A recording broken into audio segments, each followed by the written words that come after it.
नमस्कार दोस्तों।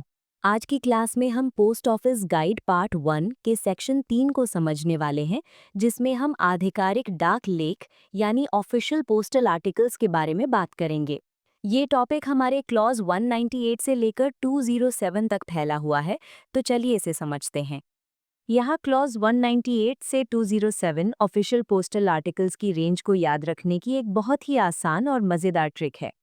198 से 207 इसमें है केवल ऑफिशियल बात, और क्लॉज 198 कंडीशंस को याद करने की ट्रिक है 198 सेम कंडीशन सेम रेट। सबसे पहले अगर हम इसके सामान्य नियम की बात करें तो आपको ये याद रखना है कि आधिकारिक डाक लेखों के लिए भी वही नियम लागू होते हैं जो आम या गैर आधिकारिक डाक वस्तुओं के लिए होते हैं। इसका मतलब ये है कि पोस्टेज रेट्स यानी डाक शुल्क, भेजने की शर्तें और यहाँ तक कि रजिस्ट्रेशन, इंश्योरेंस और वीपी के नियम बिल्कुल वैसे ही रहेंगे जैसे हम किसी प्राइवेट डाक के लिए इस्तेमाल करते हैं। लेकिन दोस्तों, चूंकि ये सरकारी काम है तो इसमें कुछ विशेष छूट या अपवाद यानी एक्सेप्शंस भी दिए गए हैं। जैसे कि क्लॉज 199 और 2032 के तहत अगर कोई सर्विस अनपेड पोस्ट कार्ड है तो उस पर पहले से डाक शुल्क चुकाना यानी प्रीपेड होना ज़रूरी नहीं है। इसी तरह इन धाराओं के तहत जो अवैतनिक पत्र होते हैं उन्हें बहुत मजबूती से बंद करने की भी बाध्यता नहीं होती, जबकि आम पत्रों में ऐसा करना ज़रूरी होता है। इसके अलावा पार्सल के मामले में एक बहुत बड़ा अंतर यह है कि जहां प्राइवेट पार्सल में हम केवल एक ही चिट्ठी भेज सकते हैं, वहीं आधिकारिक पार्सल में एक से ज़्यादा आधिकारिक फाइलें या पत्राचार भेजे जा सकते हैं। लेकिन यहाँ एक शर्त ये भी है कि उस फाइल के अंदर कोई भी ऐसा निजी कागज़ या पर्सनल कम्युनिकेशन नहीं होना चाहिए जो मूल रूप से उस फाइल का हिस्सा ना हो। डाक विभाग के अधिकारी, पोस्ट ऑडिट ऑफिसर्स और ऐसे अन्य अधिकारी जिन्हें महानिदेशक यानी डीजी ने ऑथराइज किया है, जब वो विभागीय सेवा के लिए कोई डाक भेजते हैं तो उन्हें कोई पैसा नहीं देना पड़ता। वे सभी प्रकार के डाक शुल्कों और अन्य फीस से पूरी तरह से मुक्त होते हैं। अगर आपके पास कोई ऑफिस फाइल है जिसमें नोट, आदेश, ड्राफ्ट लेटर या फेयर कॉपी रखी हैं, तो उसे भेजने का तरीका पूरी तरह से सेंडर यानी प्रेषक की मर्जी पर निर्भर करता है। आप चाहें तो उसे एक लेटर की तरह भेजें, पैकेट की तरह या फिर पार्सल की तरह, ये आपकी चॉइस है। अब आते हैं सबसे इम्पोर्टेंट टॉपिक पर, जो है सुपरस्क्रिप्शन यानी लिफाफे के ऊपर क्या लिखना है। यहाँ दो बातें ध्यान रखनी है। पहली, अगर भेजने वाला कोई ऐसा सरकारी अधिकारी है जिसे सर्विस स्टैम्प्स यूज करने का अधिकार मिला है, तो उसे आर्टिकल के ऊपर OIGS यानी ऑन इंडिया गवर्नमेंट सर्विस लिखना अनिवार्य है। दूसरी, अगर भेजने वाला कोई अन्य अधिकृत व्यक्ति है तो उसे ऑन सर्विस यानी सेवा पर लिखना होगा। इन दोनों में अंतर याद रखिएगा, ये एग्जाम में पूछा जाता है।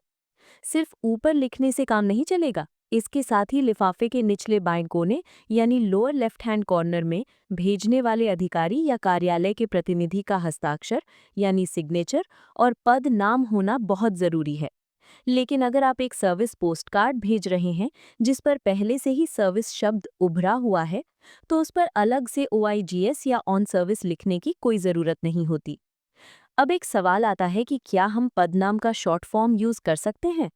तो इसका जवाब है हाँ, लेकिन तभी तक जब तक कि पोस्टमास्टर उसे समझ सके। लेकिन आप इसे अपना अधिकार नहीं मान सकते।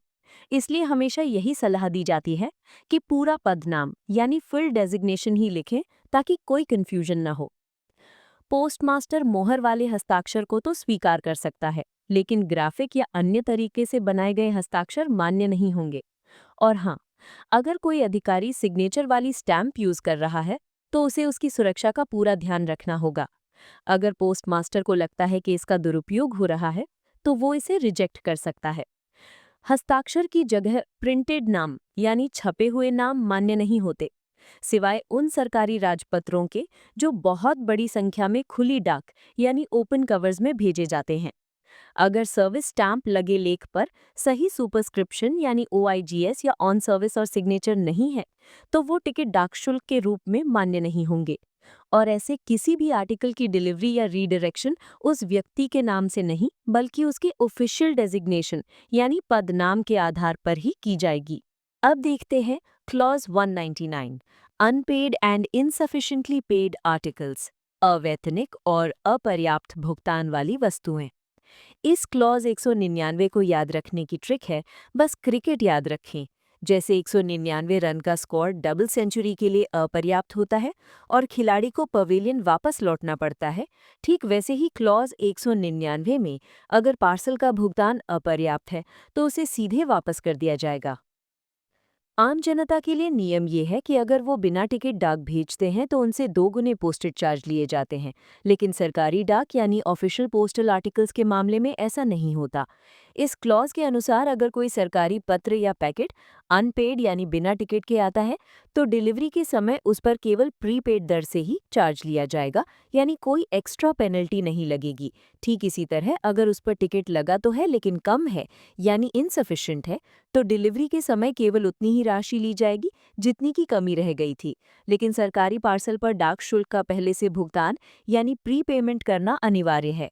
अगर गलती से कोई ऐसा सरकारी पार्सल पोस्ट कर दिया जाता है जिस पर टिकट नहीं है या कम लगा है, तो उसे डिलीवरी के लिए आगे नहीं भेजा जाएगा, बल्कि ऐसे पार्सल को सीधे भेजने वाले अधिकारी यानी प्रेषक को वापस लौटा दिया जाएगा।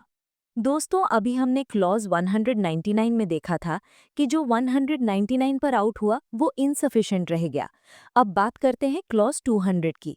क्रिकेट में जो खिलाड़ी 200 रन यानी डबल सेंचुरी बनाता है वही असली हकदार होता है मैन ऑफ द मैच बनने का। तो बस याद रखिए, जो 200 मारेगा वही सर्विस स्टैम्प का हकदार बनेगा। यानी क्लॉज 200 में उन अधिकारियों की बात की गई है जो सर्विस स्टैम्प यूज करने के हकदार हैं। दोस्तों, अब हम देखते हैं कि सर्विस स्टैम्प्स यूज करने के हकदार अधिकारी कौन है। सबसे पहले तो महानिदेशक यानी डीजी पोस्टल सर्विसेज एक आदेश निकालकर संगठनों को ये पावर देते हैं कि वे अपने नामित अधिकारियों के जरिए इन टिकटों का उपयोग करें। इस लिस्ट में केंद्र सरकार, राज्य सरकारें, स्थानीय निकाय और न्यायपालिका यानी कोर्ट्स और ट्रिब्यूनल्स भी शामिल हैं। लेकिन आगे चलकर इसमें बदलाव करने की शक्ति सर्कल प्रमुख यानी हेड ऑफ सर्कल को दी गई है, जो समय समय पर अपडेट कर सकते हैं। बस उन्हें डीजी को इसकी सूचना देनी होगी। अब बात करें अधिकारियों की, तो ध्यान दीजिएगा कि केवल सेवारत सरकारी अधिकारी ही इसका इस्तेमाल कर सकते हैं। अगर कोई अधिकारी छुट्टी पर है या रिटायर हो चुका है तो वो इसका हकदार नहीं होगा। लोक प्रतिनिधित्व अधिनियम 1951 के तहत जो लोग पोस्टल बैलेट से वोट डालते हैं वे भी उस वोटिंग वाले लिफाफे पर सर्विस स्टैंप लगा सकते हैं। और नियम ये कहता है कि ऐसे हर पोस्टल बैलेट को एक आधिकारिक डाक लेख ही माना जाएगा। दोस्तों, क्लॉज 200 के बाद अब हम चलते हैं क्लॉज 201 पर, जिसका टॉपिक है लोकल फंड ऑफिशियल्स या स्थानीय निधि अधिकारी। इसको याद रखने का तरीका बहुत ही शानदार और देसी है। हमारे यहाँ भारत में अक्सर जब भी कोई लोकल काम या फंक्शन होता है तो हम चंदे या शगुन में 101 या 201 रुपए देते हैं। बस इसी बात को पकड़ लीजिए, लोकल फंड में हमने 201 रुपए का शगुन दिया, तो जैसे ही एग्जाम में 201 नंबर आएगा आपको तुरंत लोकल फंड और वो 201 रुपए का शगुन याद आ जाएगा। तो चलिए दोस्तों, अब हम क्लॉज 201 को डिटेल में समझते हैं। सबसे पहले आपको ये स्पष्ट होना चाहिए कि अगर किसी स्थानीय प्राधिकारी या लोकल फंड कमेटी के अधिकारी कोई डाक भेजते हैं तो उसे सरकारी डाक नहीं माना जाएगा। यहाँ तक कि अगर कोई सरकारी अधिकारी भी उस कमेटी का प्रेसिडेंट या सेक्रेटरी बनकर काम कर रहा है तो भी वो उस पत्राचार पर OIGS यानी भारत सरकार सेवार्थ नहीं लिख सकता। लेकिन दोस्तों, यहाँ एक अपवाद यानी एक्सेप्शन है जिसे आपको याद रखना है। अगर एक डिविजनल कमिश्नर अपनी ऑफिशियल कैपेसिटी में लोकल फंड कमेटी के सेक्रेटरी को कोई डाक भेजते हैं तो वे उस पर बेझिझक OIGS लिख सकते हैं, क्योंकि कमिश्नर का पत्राचार सरकारी माना गया है।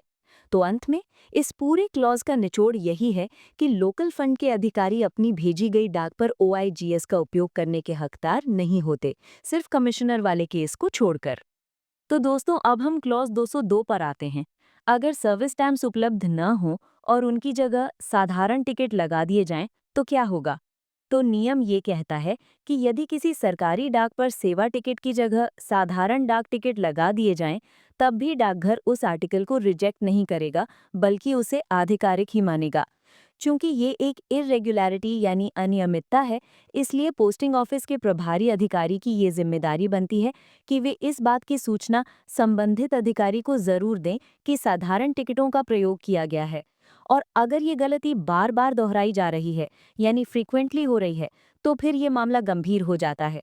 ऐसी स्थिति में इसकी रिपोर्ट सीधे सर्कल प्रमुख यानी सीपीएमजी को भेजी जानी चाहिए ताकि वे उचित कार्यवाही कर सकें। अब इस क्लॉज 202 को याद रखने के लिए हम अपनी दोनों वाली ट्रिक यूज करेंगे। नंबर 202 में 2 आता है, तो बस याद रखिए 202 में दोनों चलेंगे, यानी चाहे सर्विस टिकट हो या साधारण टिकट, सरकारी काम के लिए दोनों मान्य हैं। Clause 203, letter etcetera from government officers to private person and vice versa. सरकारी अधिकारियों से पत्र आदि निजी व्यक्ति के लिए और इसके विपरीत।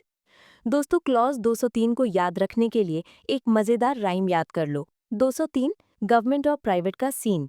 यहाँ सीन का मतलब है कम्युनिकेशन या बातचीत। इस क्लॉज में यही बताया गया है कि जब गवर्नमेंट और प्राइवेट व्यक्ति के बीच में लेटर का लेन देन होता है तो उसके नियम क्या हैं। तो याद रखिए 203 प्राइवेट और गवर्नमेंट का सीन।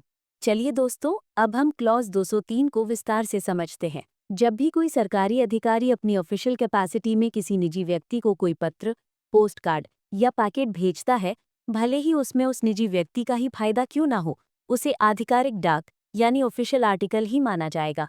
और नियम कहता है कि ऐसी डाक पर प्री पेमेंट अनिवार्य है, यानी अधिकारी को टिकट लगाकर ही भेजना होगा। लेकिन दोस्तों, यहाँ 2 अपवाद हैं जहाँ अधिकारी बिना पैसे दिए डाक भेज सकते हैं और पैसा सामने वाले यानी रिसीवर से लिया जाएगा। पहला, अगर किसी व्यक्ति ने कोर्ट में किसी दस्तावेज की कॉपी मांगी थी लेकिन वो उसे खुद लेने नहीं आया, तो कोर्ट उसे डाक से भेज सकता है। दूसरा, अगर किसी ने सरकार से कोई किताब या पब्लिकेशन खरीदी है। इन दोनों मामलों में अधिकारी लिफाफे पर service unpaid and charged on delivery with prepaid rate लिख सकता है। इसका मतलब है कि डिलीवरी के समय रिसीवर से पैसा लिया जाएगा, लेकिन अच्छी बात यह है कि उससे केवल प्रीपेड रेट ही लिया जाएगा, कोई एक्स्ट्रा पेनाल्टी नहीं लगेगी। बस शर्त यह है कि ऐसे लिफाफे पर भेजने वाले अधिकारी का पूरा हस्ताक्षर और पदनाम होना जरूरी है। अब इसका उल्टा देखते हैं। अगर कोई प्राइवेट व्यक्ति किसी सरकारी अधिकारी को सर्विस अनपेड लिखकर डाक भेजता है तो क्या होगा? तब भी डिलीवरी के समय अधिकारी से केवल प्रीपेड रेट ही चार्ज किया जाएगा। लेकिन अगर अधिकारी उस लिफाफे को बिना खोले वापस कर देता है तो कोई पैसा नहीं लगेगा। और अंत में पार्सल के लिए वही सख्त नियम याद रखें। चाहे कोई भी किसी को भेजे, पार्सल पर डाक शुल्क का पहले से भुगतान यानी प्री पेमेंट करना हमेशा अनिवार्य है। क्लॉज 204, पोस्टेज ड्यू आर्टिकल्स, डाक शुल्क देय लेख। याद करने की ट्रिक, 204 बस कमी का है भार। यहाँ कमी का अर्थ है ड्यू यानी जो राशि बकाया है, अतः कमी बराबर पोस्टेज ड्यू आर्टिकल्स। इस प्रकार हमें आसानी से याद रहेगा कि क्लॉज 204 का संबंध पोस्टेज ड्यू आर्टिकल्स से है। क्लॉज 204 के अंतर्गत यदि किसी डाक वस्तु पर सर्विस अनपेड या ऑन इंडिया गवर्नमेंट सर्विस लिखा है तो उस पर देय डाक शुल्क की राशि को पोस्ट मास्टर या एचओसी द्वारा अधिकृत अधिकारी अपने लघु हस्ताक्षर यानी कि इनिशियल्स करके सत्यापित करेंगे। यदि कभी उस अंकित राशि में कोई बदलाव या काटछांट करने की आवश्यकता होती है तो सुधरी हुई राशि को शब्दों में लिखा जाना अनिवार्य है और इसे पोस्ट मास्टर या अधिकृत अधिकारी अपने पूर्ण हस्ताक्षर यानी कि फुल सिग्नेचर से प्रमाणित करेंगे। इसके अलावा जिन सरकारी लेखों पर प्रेषक यानी कि सेंडर के पूर्ण हस्ताक्षर होते हैं, सरकारी अधिकारी उन्हें लेने और उनका भुगतान करने के लिए बाध्य होते हैं। वे उन्हें लेने से मना नहीं कर सकते। सबसे महत्वपूर्ण बात यह है कि इन वस्तुओं पर बकाया डाक शुल्क का भुगतान करने के लिए सेवा टिकट यानी कि सर्विस पोस्टेज स्टैम्प्स का उपयोग नहीं किया जा सकता है। ये स्वीकार्य नहीं होगा। दोस्तों, अब आप अपनी स्क्रीन पर जिस टिकट को देख रहे हैं वो एक सर्विस पोस्टेज स्टैम्प है। इसकी विशेष पहचान ये है कि इस पर शासकीय, सर्विस आदि शब्द लिखे होते हैं। दोस्तों, अब हम बात करेंगे क्लॉज 205 के बारे में, जो कि कैंप आर्टिकल्स, स्पेशल बैग्स और कैंप बैग से संबंधित है। ये क्लॉज विशेष रूप से तब लागू होता है जब हमारे देश के राष्ट्रपति, उपराष्ट्रपति, केंद्र सरकार के मंत्री या अन्य उच्च सरकारी अधिकारी, हाई ऑफिसर्स दौरे यानी कैंप पर होते हैं। इसे याद रखने की ट्रिक ये है कि 205 के अंत में 5 आता है, जिसे आप 5 स्टार सुविधा से जोड़ सकते हैं। चूंकि ये सभी वीआईपीज यानी बड़े अधिकारी होते हैं, इसलिए इन्हें दौरे के दौरान स्पेशल बैग या कैंप बैग जैसी 5 स्टार सर्विस दी जाती है, जो आम जनता को नहीं मिलती। इस प्रकार 5 से 5 स्टार वीआईपीज और उनके लिए स्पेशल बैग का ये नियम आपको आसानी से याद रहेगा। क्लॉज 205 के अंतर्गत इंडिया पोस्ट उच्च संवैधानिक प्राधिकारियों और उच्च सरकारी अधिकारियों के लिए एक विशेष सुविधा प्रदान करता है, जिसमें उनके दौरे या मुख्यालय परिवर्तन के दौरान उनकी डाकलेख कैंप पत्राचार नामक एक विशेष पंजीकृत मेल बैग में भेजे जाते हैं। नियम के अनुसार ये लेख पूरी तरह से पूर्व भुगतान वाले और बीमा रहित होने चाहिए, जैसे कि पंजीकृत या अपंजीकृत पत्र, पोस्ट कार्ड, समाचार पत्र एवं पुस्तक या पैटर्न पैकेट, चाहे वे आधिकारिक हो या निजी, लेकिन उन पर पते के रूप में केवल कैंप लिखा होना चाहिए और किसी पोस्ट टाउन का नाम नहीं होना चाहिए। जब ये अधिकारी अपने मुख्यालय से अनुपस्थित होते हैं, तो ऐसे लेख उनके लिए एक विशेष डाक थैले में बंद किए जाते हैं। अन्यथा मुख्यालय में मौजूद होने पर उन्हें अन्य लेखों के साथ सामान्य रूप से वितरित किया जाता है। प्रत्येक विशेष थैले के अंदर यदि कोई पंजीकृत वस्तु हो तो उसका विवरण देने के लिए एक पंजीकृत सूची रखी जाती है और डिलीवरी के समय पंजीकृत वस्तुओं का इस सूची से मिलान किया जाता है। प्राप्ति की पुष्टि हस्ताक्षर द्वारा की जाती है और अंत में वो सूची खाली थैले के साथ वितरित डाक कर्मचारी को लौटा दी जाती है।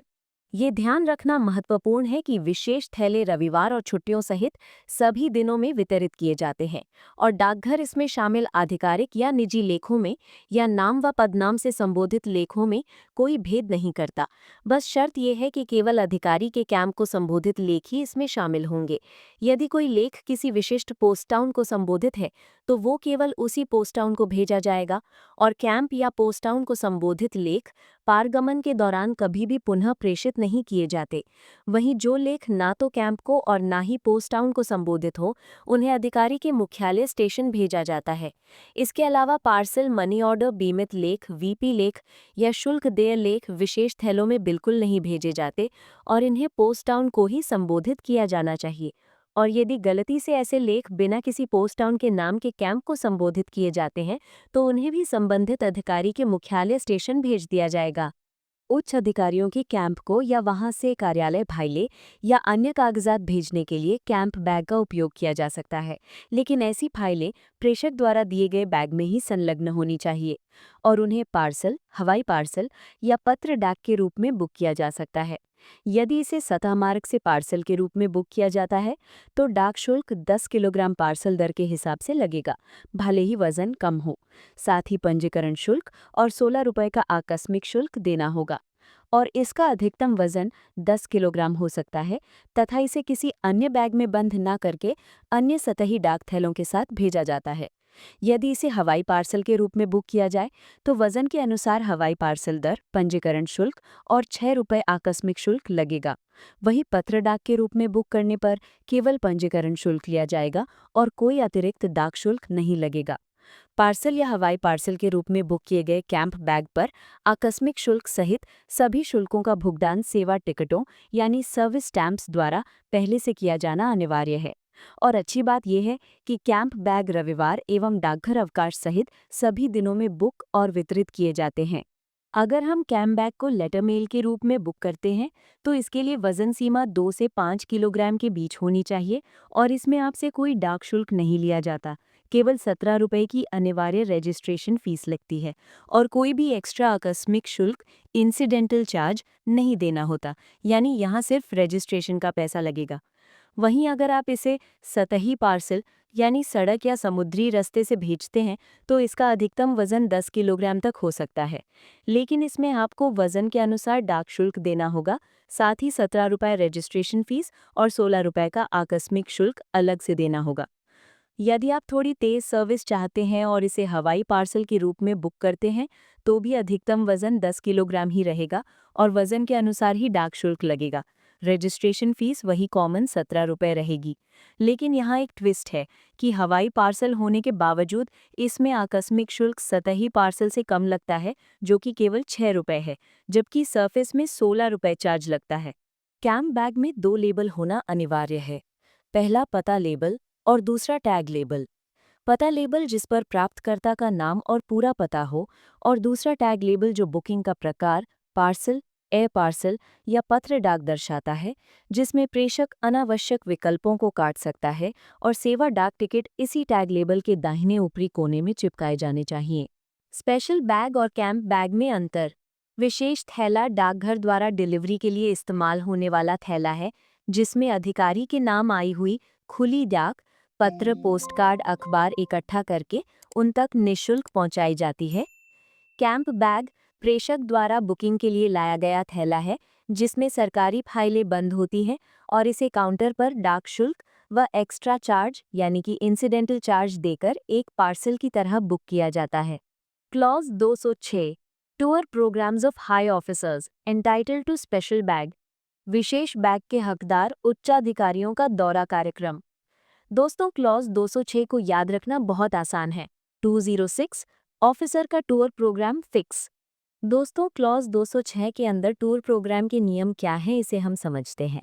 प्रभावी कैंप पत्राचार के लिए ये बेहद ज़रूरी है कि संबंधित अधिकारी अपने दौरे की बिल्कुल सटीक और समय पर जानकारी डाकघर को दें। ये जानकारी एक विस्तृत दौरा कार्यक्रम के रूप में होनी चाहिए जिसके अंदर हर एक छोटे से छोटे विवरण का होना अनिवार्य है, जैसे कि प्रत्येक स्थान से प्रस्थान और आगमन की तारीख व समय क्या होगा, वे किस रास्ते से जाएंगे, बीच में कहाँ कहाँ विश्राम करेंगे और उनकी यात्रा का माध्यम क्या होगा, यानी क्या वे नियमित ट्रेन, स्पेशल ट्रेन, स्टीमर या गाड़ी से यात्रा कर रहे हैं। इसके अलावा इस प्रोग्राम में ये स्पष्ट निर्देश भी होने चाहिए कि क्या सभी कैंप लेखों को डाक के माध्यम से भेजना है और क्या ऐसे लेखों वाले विशेष बैगों को बंद करना जरूरी है। साथ ही ये भी साफ करना होगा कि क्या सचिवालय से कैंप तक और कैंप से वापस सचिवालय तक कैंप बैग ले जाने की व्यवस्था की आवश्यकता है या नहीं। सबसे महत्वपूर्ण बात यह है कि ये टूर प्रोग्राम आखिरी समय पर नहीं बल्कि काफ़ी पहले डाकघर को दे दिया जाना चाहिए। यदि दौरे के कार्यक्रम में बाद में कोई भी बदलाव होता है तो इसकी विस्तृत सूचना तुरंत उन दो पक्षों को देनी होगी। एक तो उस डाक प्राधिकारी को जिसे मूल प्रोग्राम भेजा गया था और दूसरा उस इलाके के स्थानीय अधीक्षक को, लोकल सुपरिटेंडेंट को। दोस्तों, स्क्रीन पर दिख रही इस टेबल को एक बार अच्छे से देख लेते हैं। बस हमें पद के हिसाब से ये समझना होगा कि कौन सा अधिकारी किसे अपना टूर प्रोग्राम भेजेगा। सबसे पहले देश के सर्वोच्च पदों की बात करें जैसे राष्ट्रपति, उपराष्ट्रपति और केंद्र सरकार के मंत्री परिषद।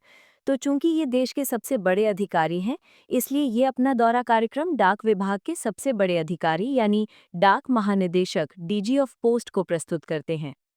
राज्यपाल अपना प्रोग्राम डाक महानिदेशक को नहीं बल्कि उस क्षेत्र के पोस्टमास्टर जनरल पीएमजी को भेजते हैं। अंत में जब खुद डाक महानिदेशक दौरे पर जाते हैं तो वे किसी ऊपर के अधिकारी को नहीं बल्कि अपने से नीचे वाले अधिकारियों यानी सभी सर्कल प्रमुखों को अपना कार्यक्रम भेजते हैं ताकि उन सर्कल्स में उनके आगमन की व्यवस्था की जा सके। Clause 207 articles for persons accompanying high officers on tour, यानी दौरे पर जाने वाले अधिकारियों के साथ जाने वाले व्यक्तियों के लिए लेख। इसको याद करने की ट्रिक है। दोस्तों, जैसे ही आप 207 देखें तो तुरंत 7 को 7 से कनेक्ट करें। ये क्लॉज उन लोगों के लिए है जो बड़े अधिकारी के साथ अकम्पनिंग दौरे पर जाते हैं, यानी अधिकारी तो मुख्य है ही, लेकिन जो स्टाफ या पीए उनके साथ जा रहे हैं उनकी डाक कैसे आएगी ये नियम उसी के बारे में है। तो बस याद रखें 207 यानी साथ चलने वाले लोग।